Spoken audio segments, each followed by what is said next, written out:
샹들리에에서 쏟아지는 크리스탈 빗줄기가 대리석 바닥에 부서져 내렸다. 수백 개의 빛 조각들이 춤을 추듯 흩어지는 가운데 검은색 유니폼에 하얀 앞치마를 두른 여자가 조용히 움직였다. 그녀의 이름은 박미선, 이 저택에서 15년을 봉사해온 가정부였다. 미선의 손에 들린 은빛 쟁반 위로 크리스탈 샴페인 잔들이 가지런히 놓여 있었다. 그녀는 마치 공기처럼 존재했다. 웃음소리가 터져나올 때마다, 건배 소리가 울려 퍼질 때마다, 그녀는 그저 그림자처럼 그들 사이를 비집고 지나갔다. 오늘은 특별한 날이었다. 재벌 그룹 천성그룹의 회장 강태준의 재혼 축하 파티. 거실 한가운데에는 높이가 2m는 좋게 드는 웨딩 케이크가 우뚝 솟아 있었고, 그 주위로 정장과 드레스로 차려입은 사람들이 모여 있었다. 강태준 회장은 쉰을 넘긴 나이였지만 여전히 카리스마가 넘쳤다. 그의 옆에는 새 아내 윤소연이 서 있었다. 35의 그녀는 샤넬 드레스를 입고 있었고, 목에는 5캐럿짜리 다이아몬드 목걸이가 빛났다. 그녀의 미소는 완벽했다. 너무 완벽해서 오히려 차가워 보일 정도였다. 여러분, 오늘 이 자리에 와주셔서 진심으로 감사드립니다. 강 회장의 목소리가 울려 퍼졌다. 제 인생의 새로운 장을 함께 축하해 주시니 영광입니다. 박수 소리가 터져 나왔다. 미선은 빈 잔을 수거하며 사람들 사이를 지나갔다. 그녀의 눈에는 이 모든 것이 연극처럼 보였다. 강 회장의 첫 번째 아내, 그녀가 15년 동안 모셨던 온화했던 부인은 불과 6달 전에 세상을 떠났다. 암이었다. 그리고 장례식이 끝난 지 석 달 만에 이 재혼이 이루어졌다. 너무 빠른 것 아닌가? 미선은 속으로 생각했지만 입 밖으로 내지 않았다. 가정부의 역할은 보고 듣되 말하지 않는 것이었다. 복도로 접어들자 파티의 소음이 잦아들었다. 미선은 빈 쟁반을 주방으로 가져가기 위해 하인들이 사용하는 뒷복도를 걸었다. 이곳은 손님들의 눈에 띄지 않는 곳, 저택의 이면이었다. 바로 그때였다. 희미한 소리가 들려왔다. 처음에는 음악 소리인 줄 알았다. 하지만 아니었다. 그것은 울음소리였다. 아이의 울음소리. 미선의 심장이 철렁 내려앉았다. 그 울음소리는 너무나 익숙했다. 9살 소년 강준우의 목소리. 강 회장의 외아들이자 고인이 된 전 부인의 유일한 혈육. 준우는 어디 있지? 미선의 머릿속에서 경보가 울렸다. 지난 닷새 동안 그녀는 준우를 보지 못했다. 윤서연이 직원들에게 설명했다. 준우는 제 언니 집에 가 있어요. 시골에서 좀 쉬면서 새 가족에게 적응하는 시간이 필요하거든요. 아이에게도 저에게도 좋은 기회예요. 그 말을 들었을 때도 미선은 묘한 위화감을 느꼈다. 준우는 시골을 싫어했다. 그리고 어머니를 잃은 지 얼마 안 된 아이를 왜 집에서 멀리 보내는가? 하지만 그녀는 의문을 접었다. 자신의 영역이 아니라고 생각했다. 그러나 지금, 이 울음소리는 미선은 쟁반을 근처 탁자에 조심스럽게 내려놓고 소리가 들려온 방향으로 다가갔다. 붉은 벽돌로 된 하인형 복도의 벽, 그곳에는 바로크 양식의 거대한 그림 액자가 걸려 있었다. 울음소리가 다시 들려왔다. 이번에는 더 또렷하게. 흐느끼는 소리, 그리고 작은 주먹이 무언가를 두드리는 소리. 미선의 손이 떨렸다. 그녀는 그림 액자에 다가갔다. 액자는 너무 무거워 보였고, 이상하게도 이 하인형 복도에는 어울리지 않는 고급스러운 물건이었다. 왜 하필 여기에? 발소리가 들려왔다.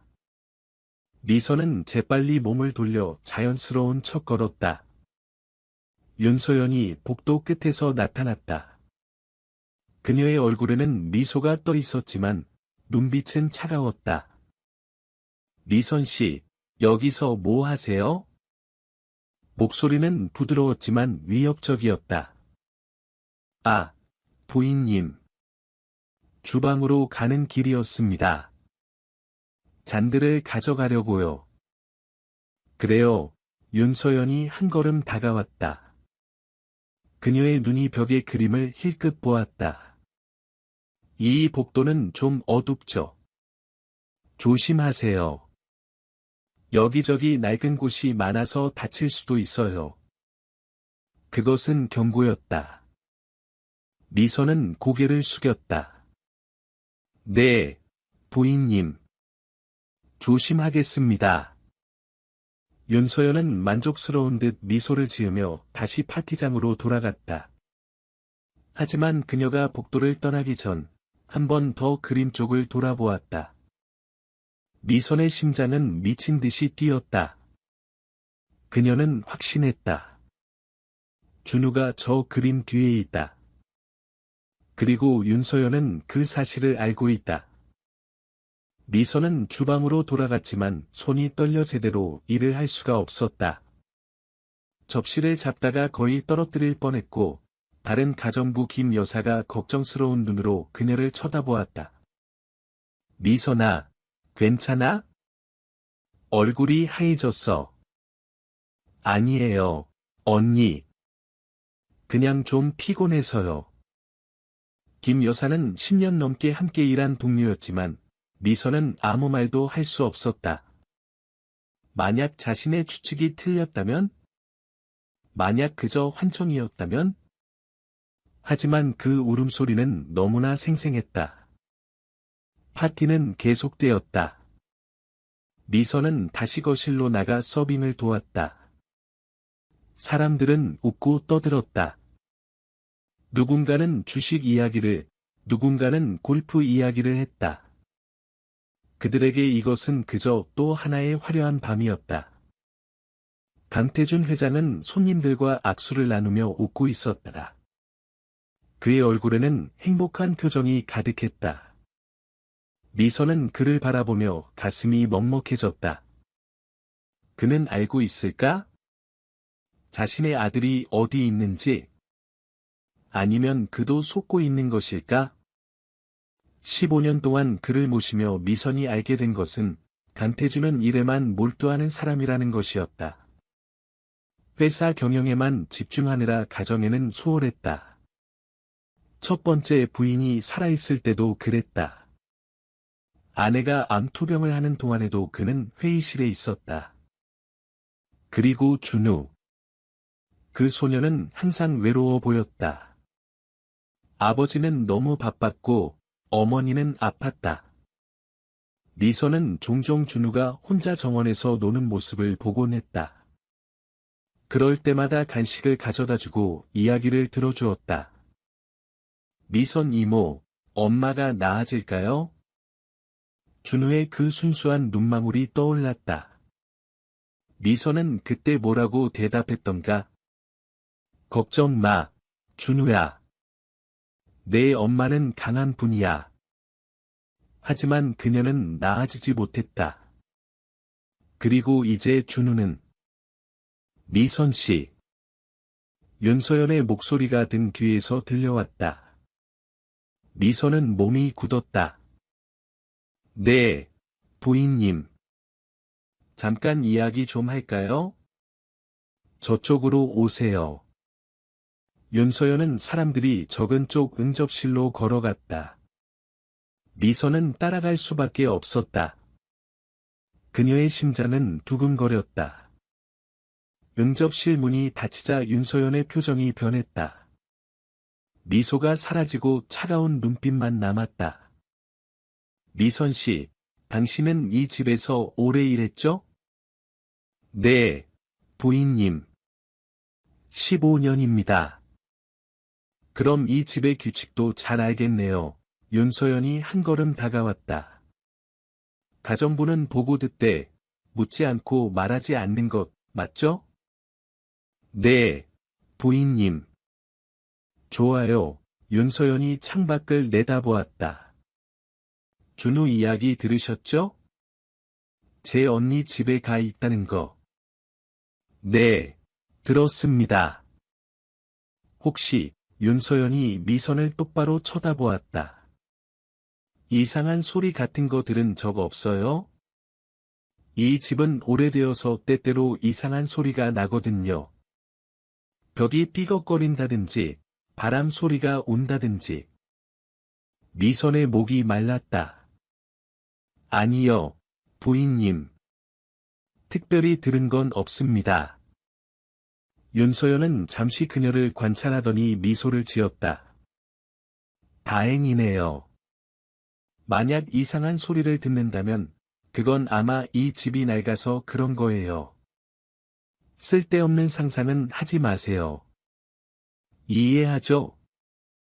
네, 부인님. 좋아요. 이제 나가 보세요. 손님들이 기다리고 있을 거예요. 미선은 조심스럽게 방을 나왔다. 문을 닫는 순간, 다리가 후들거렸다. 그녀는 복도 벽에 기대어 깊게 숨을 들이쉬었다. 윤서연은 알고 있다. 그녀는 분명히 뭔가를 숨기고 있다. 파티가 한창이던 밤 11시, 미선은 다시 그 복도로 향했다. 이번에는 더 조심스러웠다. 주방에서 와인잔을 가져온다는 핑계를 대고 왔다. 복도는 고요했다. 멀리서 들려오는 음악 소리와 웃음소리만이 이 긴장감을 깨뜨렸다. 미선은 그림 앞에 섰다. 바로크 양식의 거대한 그림. 어둡고 무거운 분위기의 풍경화였다.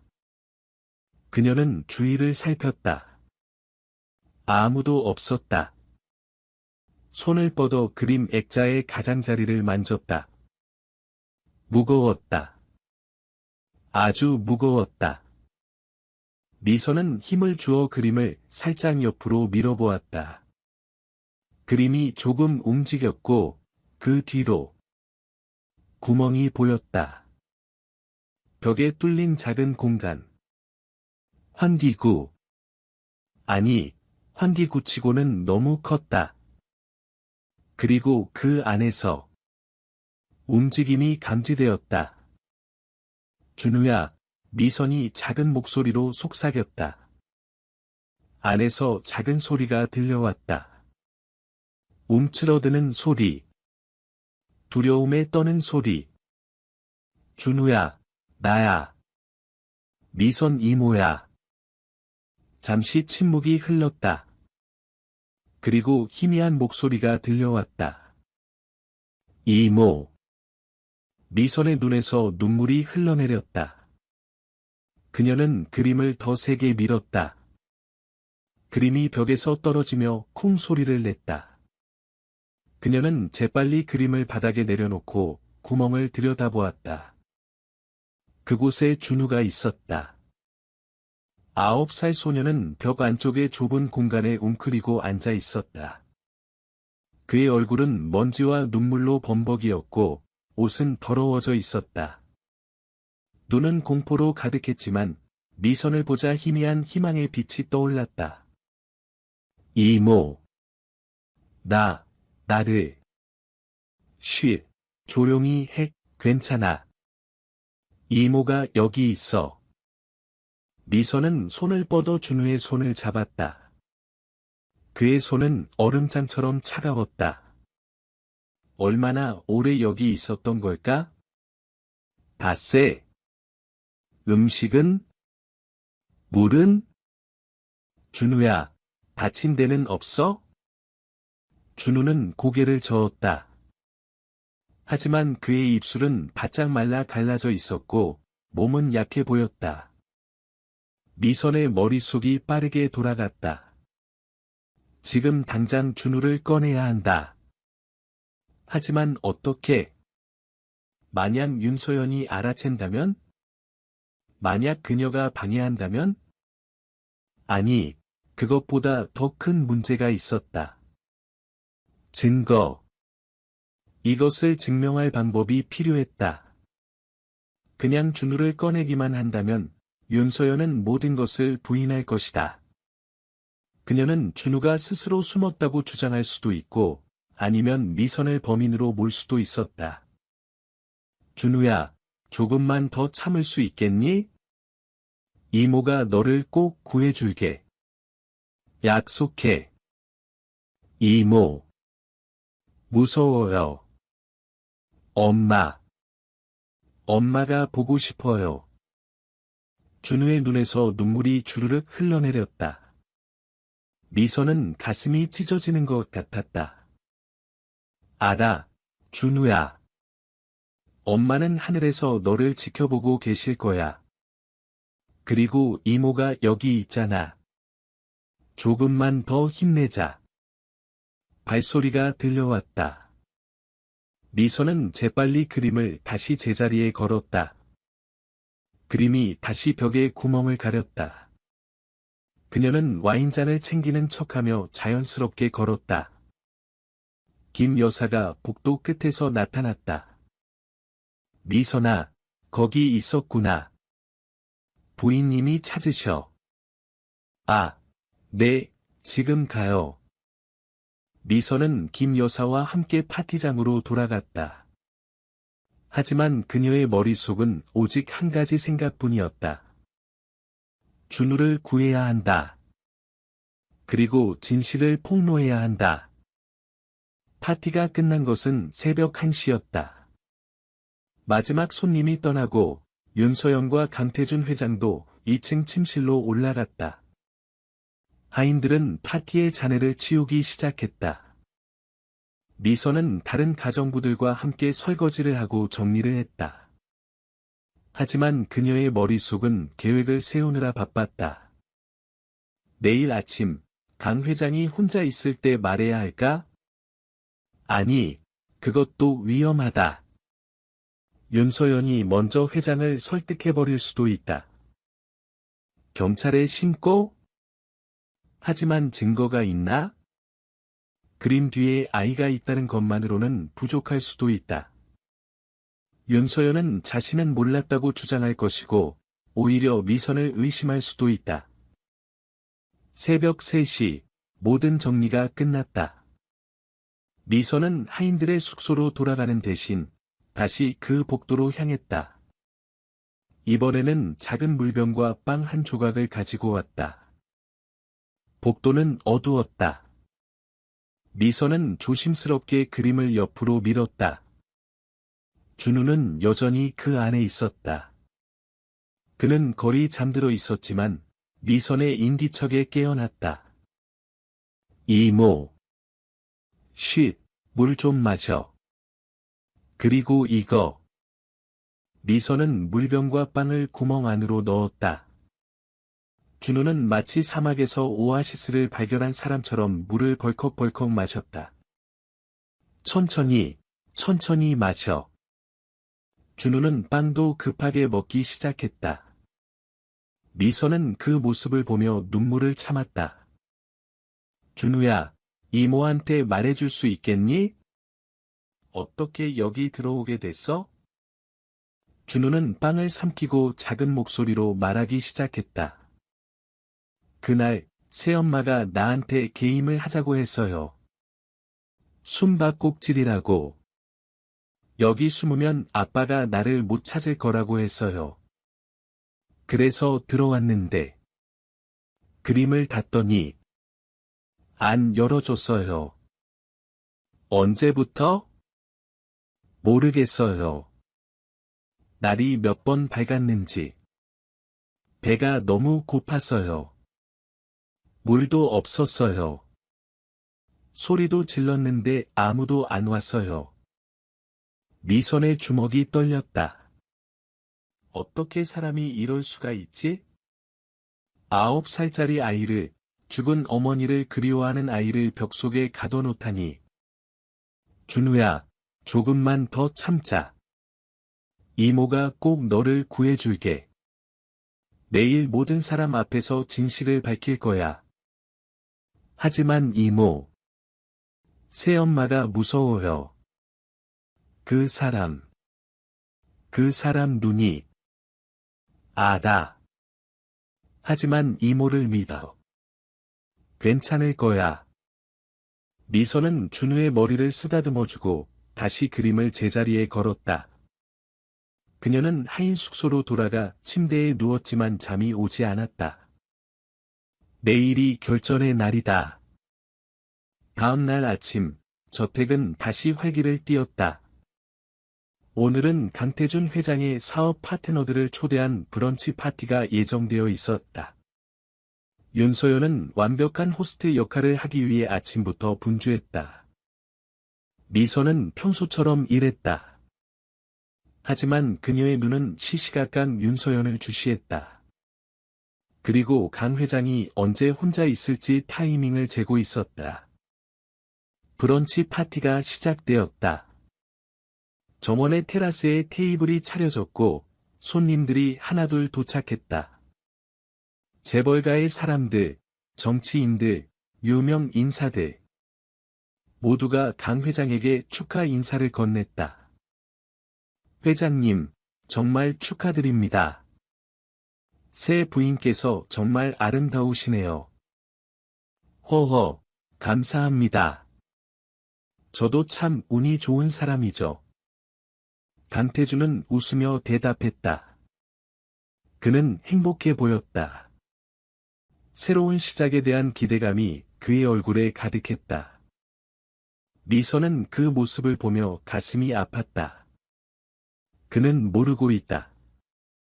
자신의 아들이 고통받고 있다는 것을. 점호가 가까워질 무렵, 강 회장이 마이크를 잡았다. 모든 손님들에게 감사 인사를 하려는 것이었다. 여러분, 잠시 제 말씀을 들어주시겠습니까? 사람들의 대화가 멈추고 시선이 그에게 집중되었다. 바로 그 순간이었다. 미선은 주방에서 가져온 무선 마이크를 켰다. 그녀의 손은 떨렸지만 결심은 확고했다. 잠깐만요. 미선의 목소리가 정원에 울려 퍼졌다. 모든 사람들이 놀라 그녀를 쳐다보았다. 강태준 회장도, 윤서연도, 모든 손님들도. 저기. 죄송합니다만. 윤서연이 재빨리 다가왔다. 그녀의 얼굴은 분노로 일그러져 있었다. 미선 씨. 지금 뭐 하는 거예요? 당장. 하지만 미선은 물러서지 않았다. 그녀는 큰 소리로 말했다.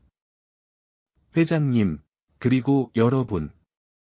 저는 이 집에서 15년 동안 일해온 가정부 박미선입니다. 오늘 여러분께 꼭 말씀드려야 할 것이 있습니다. 미선 씨, 윤소연이 소리쳤다. 당장 입 닥쳐요. 해고될 거예요. 하지만 미선은 계속했다. 이 저택에는 숨겨진 보물이 있습니다. 아주 소중한 보물이요. 하지만 그 보물은 지금 어둠 속에 갇혀 있습니다. 빛도, 음식도, 물도 없이. 닷새 동안 사람들이 웅성거리기 시작했다. 강태준의 얼굴이 굳어졌다. 무슨 소리를 하는 거요, 미선 씨? 회장님, 미선이 그를 똑바로 쳐다보았다. 준우가 어디 있는지 아십니까? 강태준이 당황한 표정을 지었다. 준우? 준우는 처제 집에. 아닙니다. 미선의 목소리가 떨렸다. 준우는 이 집에 있습니다. 벽 속에 갇혀 있습니다. 뭐라고?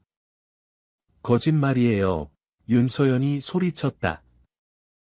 이 여자 미쳤어요. 저를 모함하려는 거예요. 하지만 미선은 멈추지 않았다. 하인용 복도, 바로 그 그림 뒤에 구멍이 있습니다. 그 안에 준우가 갇혀 있어요. 음식도 물도 없이 닷새 동안. 누가 그렇게 했을까요? 강태준의 얼굴이 창백해졌다. 그는 윤서연을 쳐다보았다. 서연아. 이게 무슨 소리야? 오빠, 저 여자 말 믿지 마세요. 완전히 헛소리예요. 제가 왜 준우를? 그럼 확인해 보시죠. 미선이 외쳤다. 지금 당장 그 복도로 가보세요.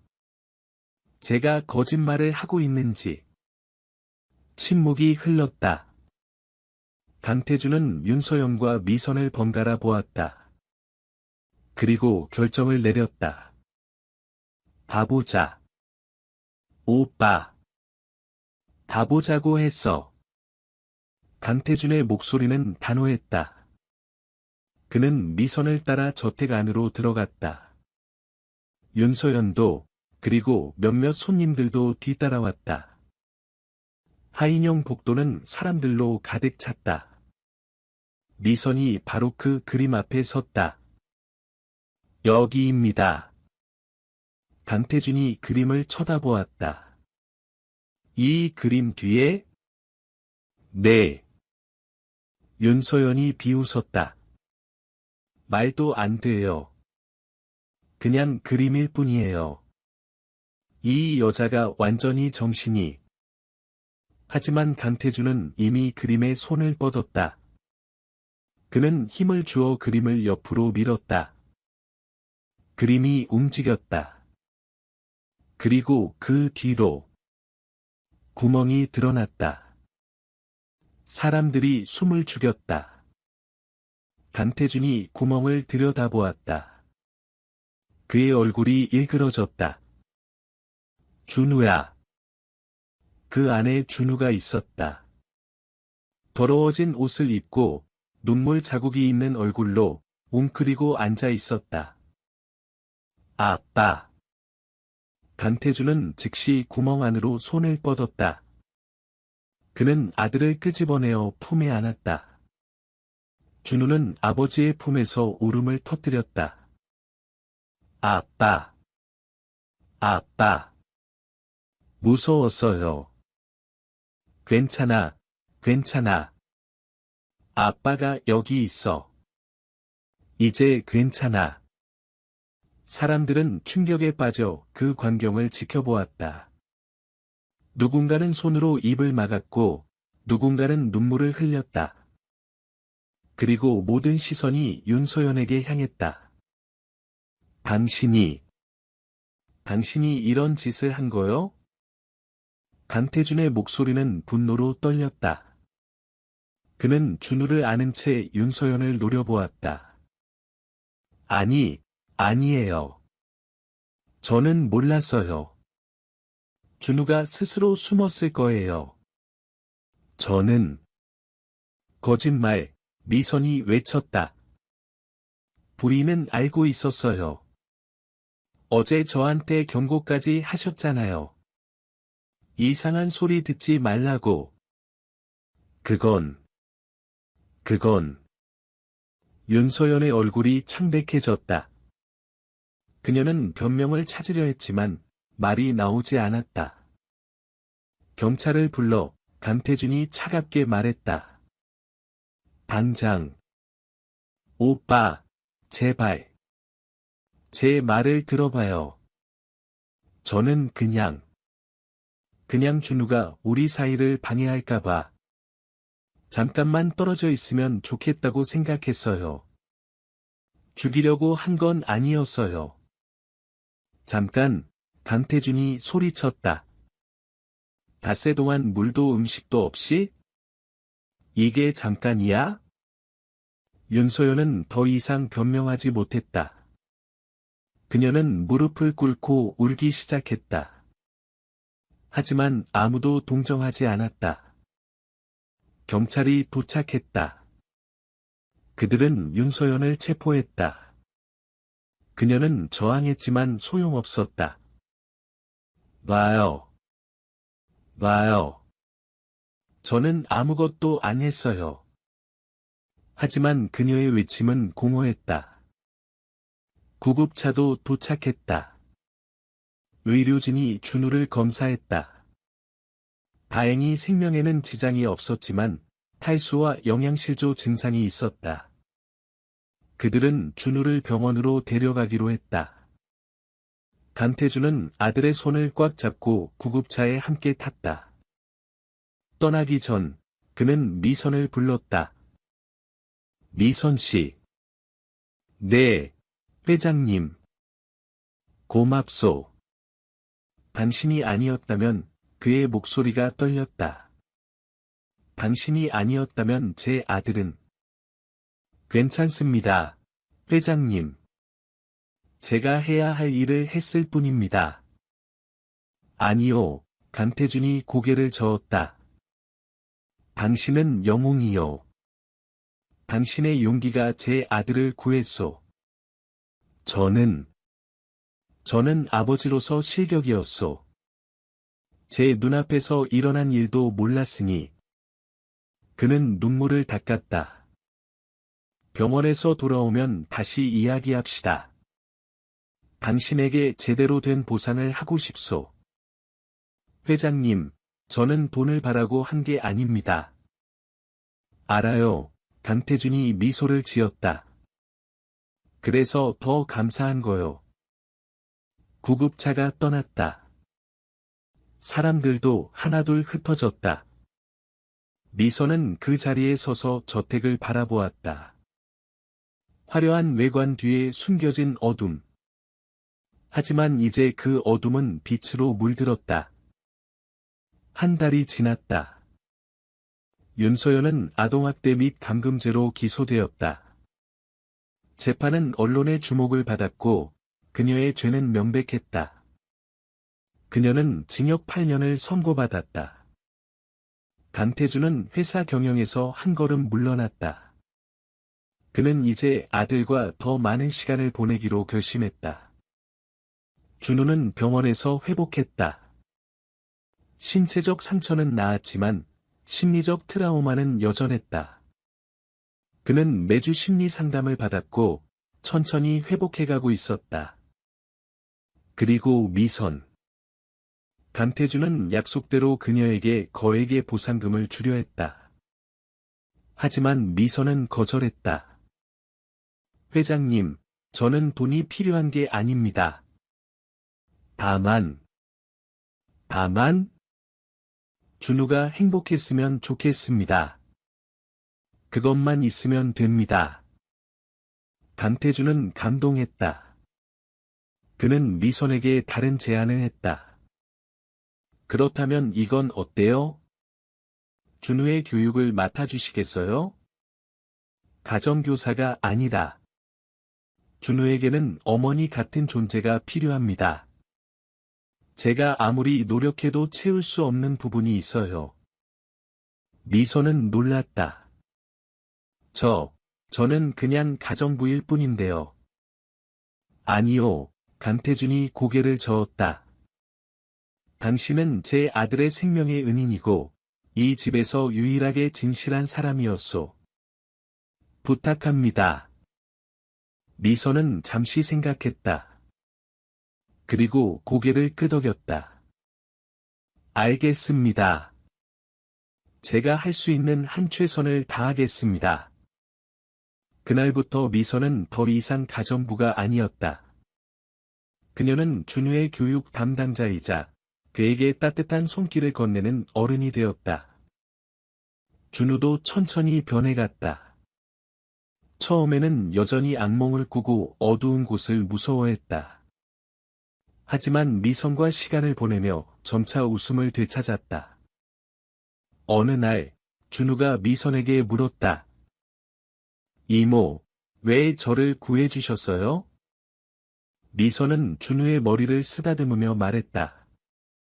왜냐하면 준우는 소중하니까. 모든 아이는 사랑받을 자격이 있어. 그리고 이모는 준우를 사랑하거든. 준우의 눈에 눈물이 맺혔다. 이모. 저도 이모 사랑해요. 고마워요. 두 사람은 포옹했다. 2년이 흘렀다. 준우는 이제 11살이 되었다. 그는 건강하고 밝은 소년으로 자랐다. 가끔 악몽을 꾸기도 했지만, 이제는 그것을 극복하는 법을 배웠다. 강태준은 회사를 완전히 물러나지는 않았지만, 일과 가정의 균형을 찾았다. 그는 매일 저녁 집에 돌아와 아들과 함께 저녁을 먹었다. 미선은 여전히 저택에서 일했다. 하지만 이제는 단순한 직원이 아니라 가족의 일원이었다. 강태준은 그녀를 준우의 법적 후견인 중 한 명으로 지정했다. 어느 일요일 오후, 세 사람은 정원에서 피크닉을 했다.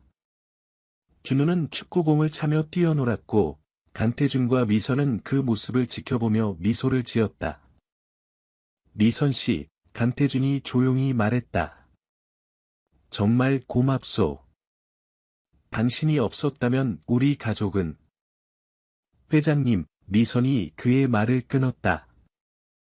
이제 그만 감사하다고 하세요. 우리는 가족이잖아요. 강태준이 웃었다. 그렇소. 우리는 가족이요. 준우가 달려와 미선의 손을 잡았다. 이모. 같이 놀아요. 그래, 그래. 같이 놀자. 미선은 준우와 함께 잔디밭으로 달려갔다. 그들의 웃음소리가 정원에 울려 퍼졌다.